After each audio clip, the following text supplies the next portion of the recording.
பாடசாலைகளில் எங்களுடைய பிள்ளைகள் படிக்கிறார்கள், 8 மணித்தியாலம் படிக்கிறார்கள், மாலை நேரங்களிலே 3 மணித்தியாலம் 4 மணித்தியாலம் என்று டியூஷனிலே நேரத்தை கழிக்கிறார்கள். போதாக்கரைக்கு நைட் கிளாஸ் என்று இரவு பகலாக கிளாஸ் நடக்கிறது. நான் இந்த புள்ள குர்ஆன் ஓதுறதுக்கு என்ன சந்தர்ப்பத்தை நாம் ஏற்படுத்தி கொடுத்தோம் என்ற விடயத்துக்கு கேள்வி கேட்டால் அந்த கேள்விக்கு நமக்கு விடையில்லாத சமுதாயமாக இருக்கிறோம். இன்னைக்கு குர்ஆன் மதரசாக்களை நடத்த முடியாது. குர்ஆன் நடத்துகிறா ஆசிரியர்கிட்ட கேட்டது நடத்தையில என்ன புள்ள வந்த பாட்டிலே திரும்ப விட்டக்கிறது டியூஷனுக்கு போகிறது.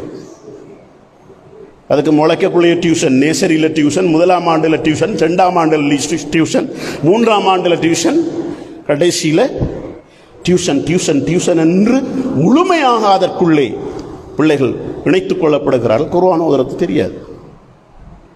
ஒரு பிள்ளை 1ஆம் ஆண்டில் 2ஆம் ஆண்டில் 3ஆம் ஆண்டில் குர்ஆனை கற்றுக்கொள்ளவில்லை என்றால் அதுக்கப்புறம் படிக்காது.